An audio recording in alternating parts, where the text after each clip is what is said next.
네, 김성은 학장님 잘 들었습니다. 들으면서 다행히도 제가 준비한 내용이나 방향과 궤를 일치하는 것 같아서 좀 안심하는 부분도 있었습니다.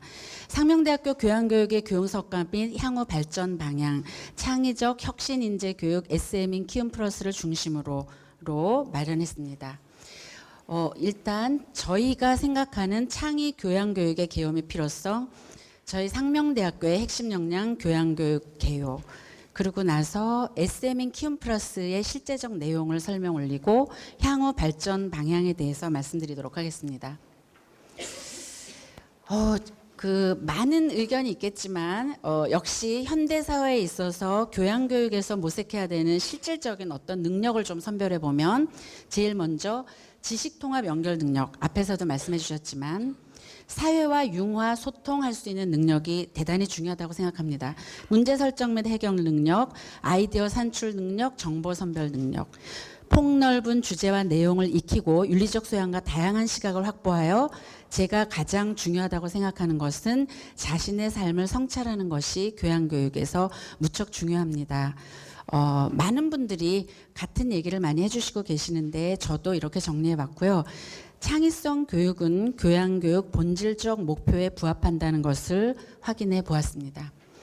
우리 대학을 포함해서 많은 곳들이 교양교육의 목적을 두고 있는데 현재 상명대학교의 학장으로서 저의 생각은 교양교육의 목적은 세 가지. 광범위한 기초지식을 제공하고 인간으로서 갖추어야 할 기본적 교양을 함양하는 것. 지성과 인성을 겸비한 전인적 교육으로 정리했습니다. 하여 방향은 복잡하고 융합적인 현대 지식 기반 사회에서 전공 교육뿐 아니라 다양한 학문을 넘나드는 통합적 안목, 횡단적이란 말을 저는 좀 많이 쓰는데요. 횡단적 창의적인 사고를 기르는 것을 중요시 생각합니다. 이래서 창의적, 융합적, 통합적 교양 교육이 새로운 방향이라고 생각합니다. 그런데 국내 기업에서 100대 인재상 중 창의성을 갖춘 인재를 원하는 게 1위, 인성이 2위입니다. 그럼에도 불구하고 종래 창의성이 목표 수준으로 설정되었을 뿐 제대로 실천되지 못하다는 것이 일반적 견해입니다. 핵심 역량이나 대학 교육을 통하여 길러지지 않고 있는 역량, 창의성 교육은 극히 제한적, 게다가 학생들의 만족도는 낮음. 그렇지만 다행히도 창의력을 육성하는 교육의 활성화가 과거에 비해 더 많이 논의되고 있습니다. 창의성뿐만 아니라 교양교육의 활성화가 이루어지는 것은 역시 에이스의 영향이 큰 것 같습니다. 대학에서의 창의성 교육에 대한 중요성, 필요성을 인식하고 있지만 창의성 교육은 요구 수준에 못 미침. 자, 이러한 사회 속에서 스스로 문제를 발견, 해결하고 소통하는 창의적인 사고와 태도를 지닌 인재를 필요로 합니다. 이거는 교육학 전공자나 전공은 아니지만 저는 언어학이라든가 다른 융복합적인 전공을 했습니다만 제 나름 정리해 본 것입니다. 자, 여기서 맨 밑에 창의력, 창의적 과정, 창의적 성과로 봤을 적에 창의력의 완결은 무척 중요합니다. 아까 앞서도 말씀해 주셨지만 그런데 교양교육에 있어서는 역시 저는 과정이 가장 중요하다고 생각합니다. 창의성에 대해서는 학자만큼의 정의가 있지만 새롭고 적절한 산물을 생성해낼 수 있는 인간의 능력. 제가 이 부분에는 레퍼런스를 달지 않은 것은 대부분의 학자들이 현재는 공통견해적으로 이 정도로 수렴해서 말씀하시고 계십니다.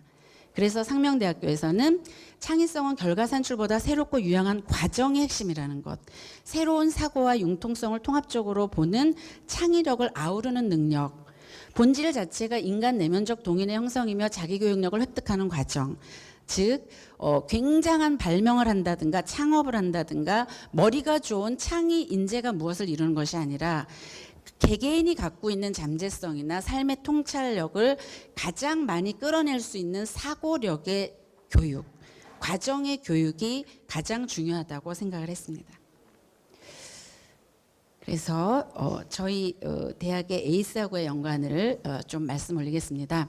상명대학교는 핵심 역량 기반 SM인 교육 모델 구축을 하기 위해서 이 세 가지를 설계했고 창의 융합적 교육 및 산학 경험을 제공하는 것을 목표로 하고 있습니다. 교육 이념, 목적, 인재상, 핵심 역량 이런 모든 것들이 정합성 있게 맞아야 앞서 말씀하신 대로 구성원들의 동의를 얻을 수 있고 교육의 본질적 내용을 확보할 수 있습니다. 상명대의 교육 이념은 보시는 바와 같습니다. 목적은 신뢰받는 지성인, 창의적인 전문인, 정의로운 민주시민. 교양교육에서 두 단어 키워드로 말할 수 있는 창의와 인성으로 수렴될 수 있습니다. 5대 핵심 역량은 뒤에서도 자세히 설명드리겠습니다만 이와 같은데 5번째 창의적 문제 해결 역량이 있습니다. 밑에 자세한 설명은 자료를 참고해 주시기 바랍니다. 저희들의 스마트 2015 장기 발전 계획 목표하고도 부합됩니다. 창의적 융합으로 특성화된 대학을 지향하고 있습니다. 저희들은 교육 산학의 대학을 표방하고 그 교육의 새로운 지평을 열고자 하고 있습니다. 감동을 주는 혁신적 인재라는 제목으로 저희가 에이스에서 평가를 받았는데요. 저희 교양에서는 다양성, 융복합, 윤리실천, 창의적 이 네 가지를 열렬히 구현하고 있습니다. 이 네 가지라고 하지만 아시다시피 인성과 창의 두 키워드로 수렴될 수 있습니다. 교양교육에서는 여러 가지가 있는데 역시 두 번째, 세 번째 창의 융합 교육이 들어 있습니다. 감동을 주는 혁신적 인재 양성, 창의 융복합 교양교육의 구현 이런 표들은 저희들이 합의를 이루고 우리들이 창의라는 키워드가 가장 중요하다고 생각하기에 이르기까지의 과정을 보여드리는 것입니다. 제가 요번 심포지움의 제목을 8번 정도 바꿨습니다. 처음에 교과, 비교과 연계라든가 인성이라든가 여러 번 해보다가 미래 가치라는 것이 한 3일 동안 맴돌아서 미래 가치에 대한 논문과 저의 그간의 생각을 합치하다 보니 나올 수 있는 것은 창의였습니다. 당연히. 그래서 창의 교양교육인데 제가 창의력 교양교육이나 창의성 교양교육이라고 하지 않았던 이유는 어떤 곳에서는 창의성, 어떤 곳에서는 창의력인데 우리 대학은 그것을 아우르는 과정을 중시하겠다는 생각이었습니다. 교양교육의 발전 계획에서도 4대 전략이 있는데 창의 융복합 교양교육이 들어 있습니다. 그래서 제가 이번 발표를 위해서 아직 미완성인데 체계표를 한번 만들어 봤습니다. 창의 교양교육 과정 체계화. 창의 관련 영역이 많이 있을 수 있는데 대개는 뭐 인문학 쪽에서 창의적 글쓰기, 사고와 표현, 뭐 공동체적인 사고, 윤리 영역 혹은 뭐 비즈니스 영역도 요즘은 좀 들어와 있고 그 밖에 예술이라든가 몇 가지의 영역이 있습니다. 인문학 사고 영역, 창의성 이론 및 사고 영역, 공동체 및 윤리 영역, 비즈니스 영역. 저희들은 사고력 신장 영역 쪽에 힘을 두었습니다. 상명대학교 교양교육은 4B 체제여서 기초교양, 핵심 역량교양, 균형교양, 일반교양으로 나뉘어져 있는데요. 향후 현재 시류로 기초와 심화의 이원화 체제로 가면서 체험과 주제 특화로 갈 예정입니다. 현재 핵심 역량 교양 쪽에서 창의성을 확보하고자 많이 노력했습니다. 기초교양에서는 어느 대학에서고 사고와 표현이라든가 SW 쪽에서도 컴퓨테이셔널 싱킹을 통해서 혹은 교양과 인성 쪽에서의 인성창의 쪽을 통해서 역량을 키우고 계십니다. 상명대학교에서는 핵심 역량 교양 중에서 새롭게 디자인 싱킹, 컴퓨테이셔널 싱킹, 수리적 사고로 삶 통찰하기, 창의와 융복합된 내용들입니다. 융복합의 이하 실제 등 보통 대학에서 핵심 영역에 배치하지 못하는 융복합적인 창의 교과목을 개발해서 핵심 쪽에 많이 배치시켰습니다. 균형 쪽은 창의적 사고의 프레임워크라든가 문학과 삶에 대한 뭐 여러 가지 영역 쪽에서 창의 쪽을 조금 더 수정 보완하는 쪽으로 했습니다. 창의적 사고의 프레임워크는 조금 후에 성윤아 교수님께서 자세하게 설명드리도록 하겠습니다. 일반 교양 쪽에서도 보시면은 새롭게 개발된 과목이 많이 있습니다. 저희가 한 해 2015년 한 해에 31개 교과목을 신규 개발 수정 보완했습니다. 신규가 25개 정도 됩니다. 교수님들이 2년 차인 올해는 아무도 저를 만나주시지 않아서 굉장히 노력하면서 신규 개발을 부탁드리고 있는데요. 그 31개 중에서 이제 자세하게 창의와 연결된 거를 설명 올리도록 하겠습니다. 밑에는 이러한 교양교육을 어떻게 비교과 프로그램하고 연계했는가의 표입니다. 조금 후에 이 비교과에 대한 것은 SM인 키움 플러스의 핵심으로서 설명을 올리기 때문에 이런 구도로 생각하고 있구나 하고 이해해 주시면 되겠습니다. 물론 이 표가 길었다면 맨 밑에 전공교육, 가장 기초적이고 전문적인 지식, 그리고 이 창의적 사고와 과정을 완결시킬 수 있는 전문 교육 영역이 들어갑니다. 작년에 상명대학교는 전공 교육을 캡스톤, 특히 창의 교육을 캡스톤으로 완결했습니다. 206여 명의 학생이 67개 과제로서 캡스톤 경신대회를 대대적으로 벌리면서 전문성을 완결했던 기억이 있습니다. 또 저희가 생각했던 것은 이렇게 교양과 비교과와 전공 외에 특강 쪽도 한 10여 년 특화된 정규 특강 강좌를 운영하고 있습니다. 비교과가 아닌 형태로 운영하고 있고 창의 공간을 1년 정도 구상해서 아까 혹시 차도 드시고 점심도 드셨던 2층에 그 에듀시스라는 공간이 있는데요. 나중에 자세히 설명드리겠습니다만 이렇게 구성함으로써 교육을 할 때 가장 중요한 교육 과정 체계, 이념, 그리고 그것을 학생들에게 가르칠 수 있는 교과목, 그리고 교수님들의 워크숍도 분야별로 전체 당연히 열었습니다. 그래서 장으로도 연결해서 에듀시스와 연결해서 세 가지 인적인 거, 교과목적인 거, 장적인 것을 세 개의 트라이앵글로 해보았습니다. 자, 구체적으로 SM 키움 플러스를 통해서 무슨 일을 했는가를 간단하게 설명드리겠습니다. 뭐 많이 나열돼 있고 대개 영역에서 했지만 말씀을 드리자면 교과목을 열심히 개발했습니다. 교과목은 공모를 통해서 교양교육연구위원회의 엄정한 심사를 거쳐서 1년여의 기간 동안 31개 정도를 개발했고요. 그 밖에 워크숍을 그전에도 하고 있었습니다만 사고와 표현 같은 경우도 강의를 맡고 계신 교수님이 38명여 명에 이릅니다. 그분들이 항상 워크숍을 통해서 강의 표준화, 균질화를 꾀하면서 창의교육, 물론 다른 교육도 많이 합니다만 했고 그 외에 비교과적인 컨텐츠 개발이라든가 많은 프로그램을 풍성하게 배치했습니다.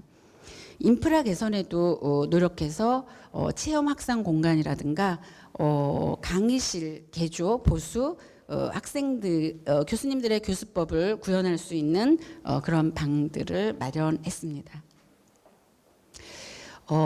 상명대학교는 진로선도 모험대학입니다. 전국 유일의. 그래서 여러분들이 창의와 진로가 무슨 상관이 있지 생각하실지 모르겠습니다만 요즘 창의와 진로와 관계된 이론도 학자들께서 많이 개발해 주시고 계시는데요. 이 부분은 이 세션에서 이형국 교수님이 자세하게 창의와 진로의 연결성, 상명대 진로 교양교육에 대해서 설명을 드리도록 하겠습니다. 정규 교과와 심화 비교과를 넣어서 상명 사람을 키워내는 플러스에는 많은 프로그램 혹은 인적 자원, 사고가 들어갑니다.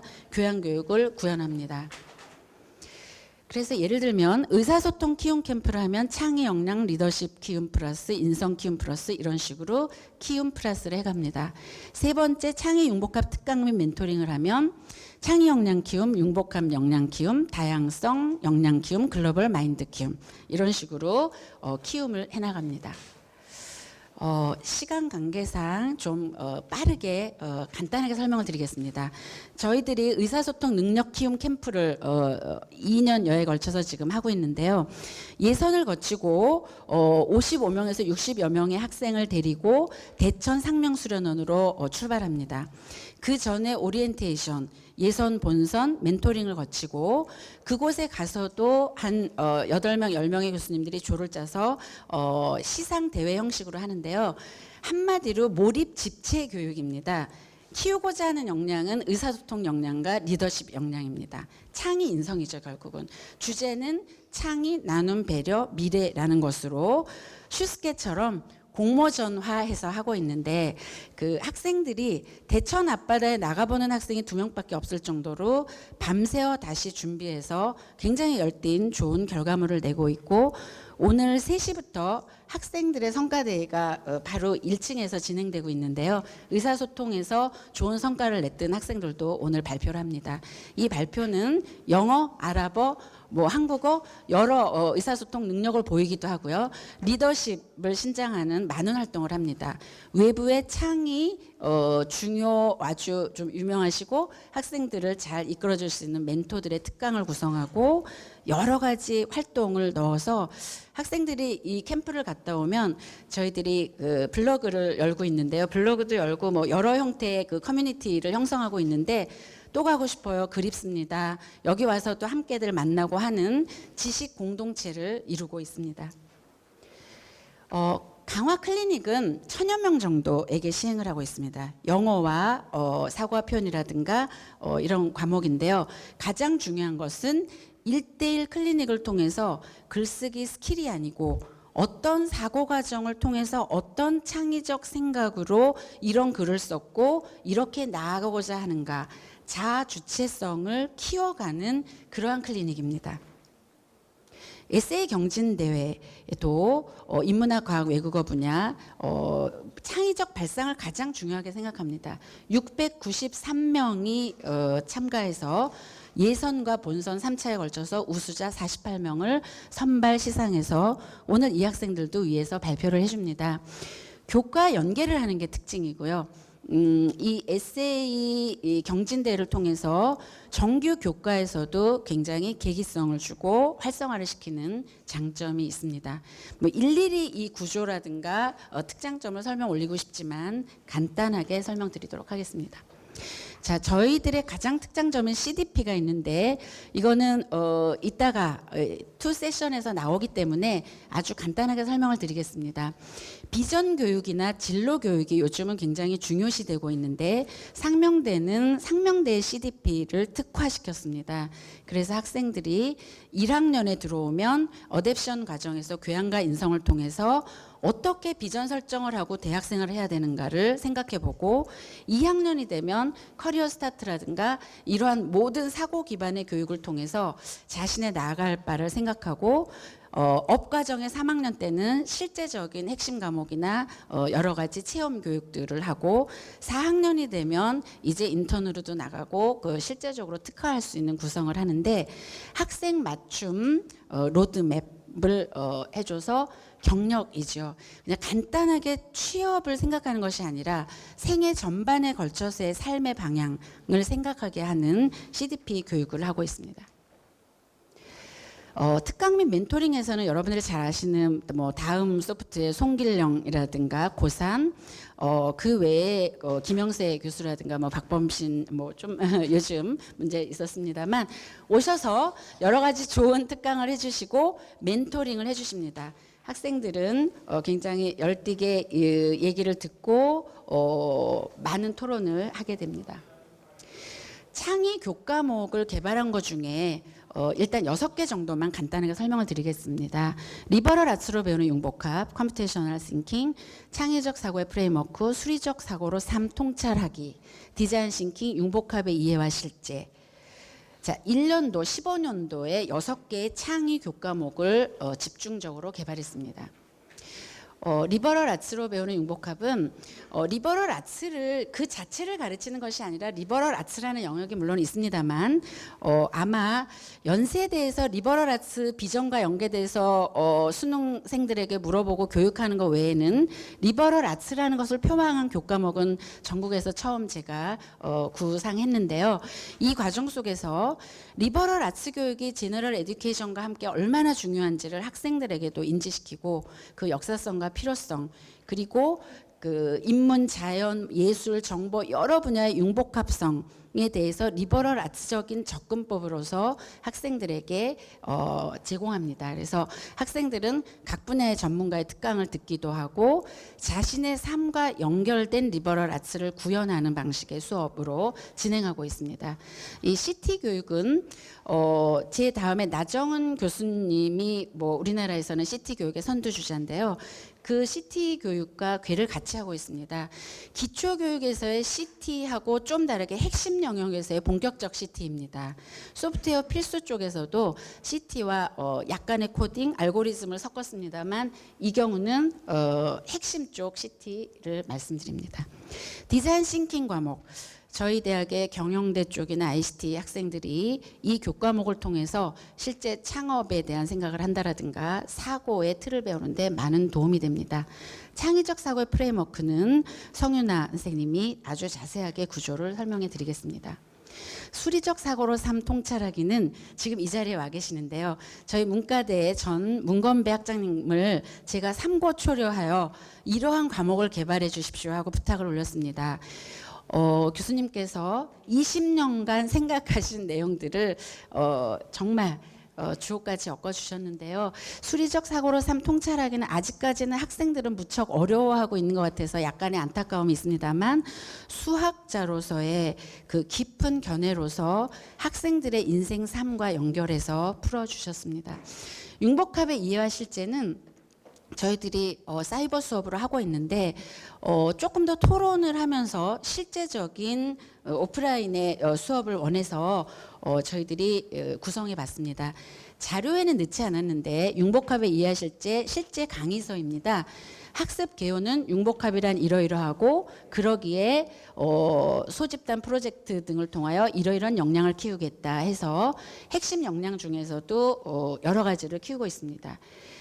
이 설계는 교육학과 교수님과 그 몇 분이 같이 해주셨는데요. 굉장히 정치하게 학생들이 융복합과 창의력을 키울 수 있게 구성되어 있습니다. 자세하게 설명드릴 시간이 없는 걸 죄송하게 생각하고요. 개별 과제를 보시면은요. 2020년 근미래 사회 예측하기, 자신을 나타내는 것 쓰기, 나의 CCC 경험 등등 해서 학생들은 메디치 프로젝트라든가 여러 가지 창의 융복합적인 교수법적인 내용 속에서 수업을 하고 있고요. 그 집단도 그 원집단이나 그 여러 가지 그 형태의 창의력을 촉발시킬 수 있는 집단 형태로 크로스 시켜서 하고 있습니다. 한 주차의 강의도 주제가 있고 중간고사 이후에는 각 영역별로 외부나 내부의 전문가들이 오셔서 7주를 구성해 주시고요. 옴니버스 형태로. 제가 부러워했던 서울대학교의 옴니버스 창의적 수업과 많이 유사합니다. 하지만 저희들 쪽이 보다 더 창의에 수렴되는 형태로 진행하고 있고 지금 현재 학생들은 이 수업을 통해서 창의력이 많이 신앙되고 있다고 생각하고 있습니다.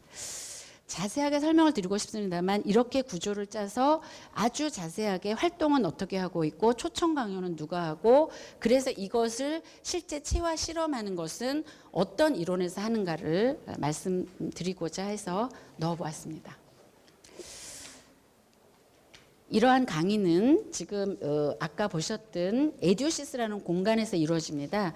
이거는 바로 이틀 전에 잘 아시는 머시멜로 프로젝트를 해봤는데요. 스파게티를 가지고 누가 제일 먼저 올라가느냐 많이들 보셨죠. 테드에서 보셨던 영상일 텐데 의외로 학생들이 굉장히 유니크하게 재밌게 이걸 통해서 얘기도 하고 협동도 하고 창의력을 키우는 아주 간단하지만 이거에 대해서 혹시 들으신 적 있으세요?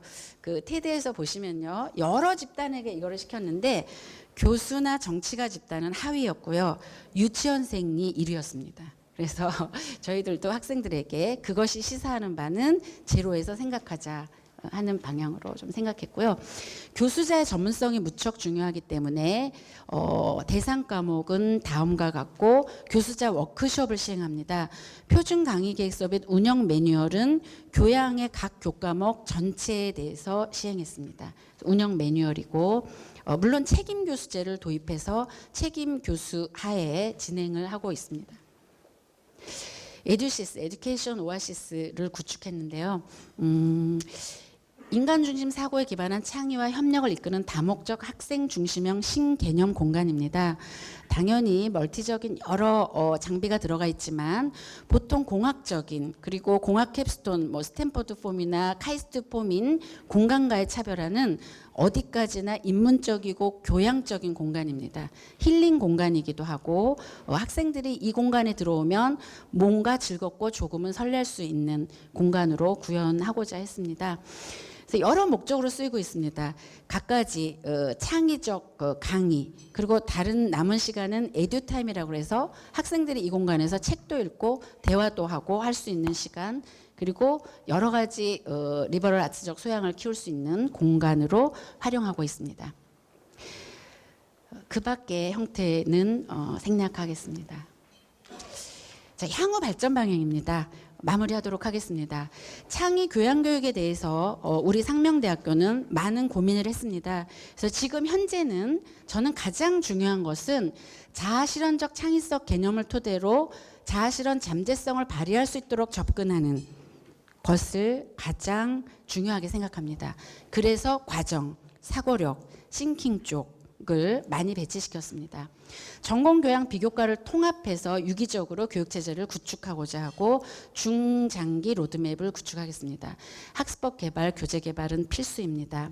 맨 아래에 창의와 인성은 또 왜 같이 가지? 제가 설명하지 않아도 창의, 인성이 고등학교까지는 지금 완전히 같이 가고 있습니다. 그런데 우리 대학에서도 창의, 인성을 함께 설명할 수 있는 내용들이 많기 때문에 향후 방향은 창의, 인성입니다. 오른쪽 융복합은 창의와 융복합은 설명하지 않아도 이해하시기 때문에 연계통합적 방향입니다. 아까 말씀해 주셨는데 확산적 사고와 수렴적 사고, 문제 해결력, 공유소통 능력 중요하게 생각합니다. 그리고 체험을 통한 능력 향상, 창의성을 자극하는 공간을 에듀시스 외에도 각 강의실에 큰 비용을 들이지 않고도 구현하는 방향을 생각하고 있습니다. 좀 시사적인 내용들을 생각해 봤고요. 사실은 보다 많은 설명을 자세하게 드리고 싶었는데 제한된 시간이어서 아주 간략하게 설명 올렸습니다. 이상으로 발표를 마치도록 하겠습니다.